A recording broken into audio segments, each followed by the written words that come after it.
We have already shown you how to install a new cool loudspeaker system in the VW T5 and T6.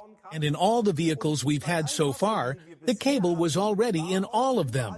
So, the preparation for the tweeters was already in place, so that we only had to plug in our tweeter.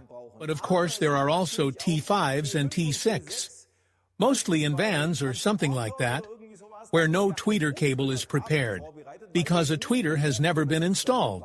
And for exactly these vehicles, there is now this video, because we have a cable kit for you that supplements exactly this cable for the tweeters. And we show you how to install it in this video. So, if you don't have a VW Boost T5 or T6 or Bully, that is to say, the 6.1, where you don't have a standard tweeter in it, and are wondering where we installed the option T6 and T5 system back then, man, he just plugs the tweeter into cable plugs from VW. I don't even have them. That's exactly why we're creating this video for you now. Because we have a special cable set for you so that you can scaffold these plugs appropriately for your vehicle. And in this video, I'll guide you through the entire process of installing the system, including all the necessary tools, specifically our pull-through tape. This method is a straightforward and practical way to handle cable docking for the original car radio, particularly for vehicles that didn't originally come equipped with a tweeter. We want to lay new cables from the radio connection all the way to the A-pillar located in the back of the vehicle. You've already seen a detailed demonstration of how to remove the A-pillar in one of our earlier videos, where we installed speakers for the VW T5 and for the VW T6. We've already done all that. That's why I'm no longer showing how to remove the A-pillar, but only how to connect the cables to the back of the car radio, and the best way to guide the cable to the right and to the left of the corresponding tweeter positions. You can easily remove this panel here with a remover tool. It is only clipped all the way around. You can drive in here at the bottom and start in one corner, and now pull the panel upwards and clip it away all the way round. And now we can pull them out completely, including the ventilation shafts, and store them here temporarily. And now we have our radio with 4 Torx screws. The 4 25 Torx screws, we loosen them, of course. Now, we can effortlessly remove the radio and simply unplug the Quadlock connector at the bottom here. We unlock it here and can pull it off like this. And we remove the antenna connections in the same way. Take the release here, and also remove the second one. And here is another unlocking device. Radio on the side, because we don't need it now. We now have our connections here. Precisely this connection here, where there are 8 pins. In some cases, only 4 pins are actually assigned here, because the outer ones are the rear speakers, and the middle ones are the front speakers. If you take it exactly, the side here is left for the left speakers, and the side is for the right speakers. So front left, front right, rear right. And now we just need to look at where we have the cables here at the front. That was exactly this one and this one. Now let's lift the whole thing into the chamber. So these are here, we have to put them on, and these are our taps. We put the others away. In your vehicle, you only have the connection to the front 2 speakers as far as it is to the woofer.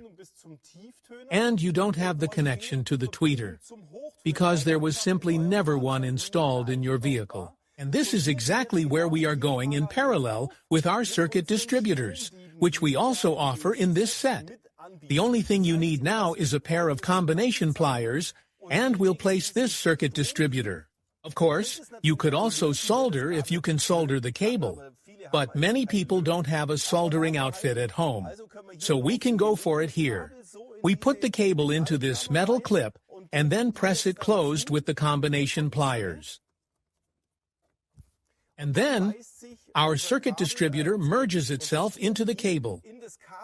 We now do the same with all 4 cables that we now have here. So, once again for you to take note, of our 8 connections, This is the middle block of 4, with the blue-red cable, the brown-blue cable, that lies behind it, the red-white cable, and the brown-white cable. We have to supply the 4 cables with one of these circuit distributors. We have soldered our finished cable together for you in such a way that this red cable, which is plus, goes onto the cable with the red strip on it. In other words, the red stripe is now positive, and the front 2 on our plug are the positive connections. This means that blue-red is plus, and red-white is plus. The brown ones are minus in this case, and we can now plug ourselves in here, because it is now pluggable. So, the speaker cable with the red connection is connected to the red one. And accordingly, of course, the negative pole ought to be connected to the other one. This is the blue-brown one. And we have already made a connection with it. The red-blue one with the blue-brown one is our right-hand side. So we have connected exactly the cable that belongs to the right-hand side. And we can now connect the same to the left-hand side, in exactly the same way.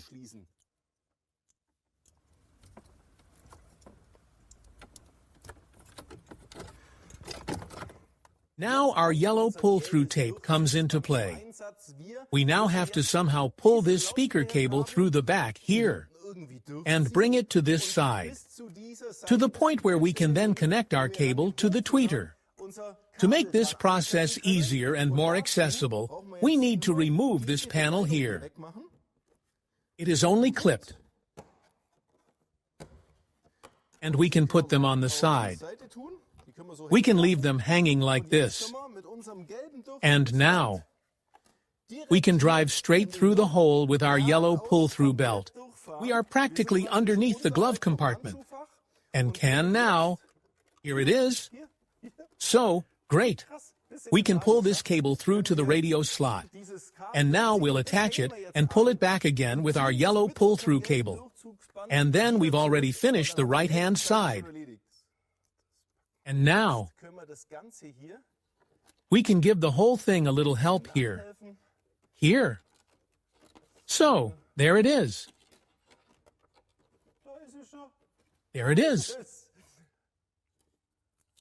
And anyone who watches the video, where we remove the A-pillar when installing the speakers, knows that I now have my cable exactly where I need it, and can plug in my new tweeter right here. The plug is already the right one for our optical tweeter system, so it's all very easy, and now we'll do the whole thing on the left-hand side. The left side is the same as the right. We can remove the side panel at the bottom here and unclip it. So, and now we continue here at the ventilation shaft.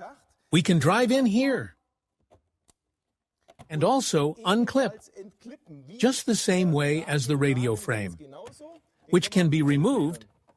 And now we can continue here with our instrument panel encasing. Here too, everything is just clipped on, and we can take it all off here. So we'll just leave that here. The only thing we might need later is to reach through here by hand. Because now we can start again with our yellow pull-through belt. We start directly down here in the radio shaft. We first go into the left-hand side ventilation shaft. And now we can go from the left-hand side ventilation shaft directly behind, well, as they say, behind the speedometer unit. And here we are. You see, here I am again. So that was quite simple to plug through. From this point, we can guide the cable straight over the ventilation shaft and then bring it right back out here, perfectly aligned with the location where our tweeter is. And all we need is our connector plug. And now we can connect our cable with the plug to the yellow cable again and pull it through completely. Here we use insulating tape again and secure our plug really well to our pull-through tape so that it doesn't get lost somewhere in between. Although that's all quite easy with the vehicle. And now we can just pull it back again, then it will be easier if we go piece by piece. So, let's pull it all the way to the speedometer module. Just put it in here. Give it a little help on the side so that nothing gets stuck. So, here we are. And now you can almost put the cable through by hand. But we just take the pull-through tape again. Take it over here and put it through to where we want to go. And pull the cable through once again. Lay the cable nicely behind the speedometer. It won't interfere at all. And here we have our new tweeter connection cable. Now we can plug all the parts back in. Everything is just clipped in. You just need to find the guide correctly and clip it in. Now we can plug the radio back in, as we have finished and removed everything here. Now we just need to reconnect the plugs, put the radio back in with 4 screws, clip the cover back on, and we're done. And if you're now saying, what was that again with the speaker system? We've already made 2 videos about how to get our option VW T5 or T6 loudspeaker system with door insulation to work really well in the vehicles. You can watch the videos and of course continue with such a system here, because I think now you have everything prepared for your vehicle. And for all those who already had a loudspeaker system like this in their car and already had the plugs from VW, it's easy for them anyway, because they don't need to do it anymore. So, if you like this type of video and your car hasn't been featured yet, but you're still happy to get this kind of information, feel free to subscribe to our channel. Click the bell and stay tuned for the next video. I'm already looking forward to seeing you again. Your Ollie.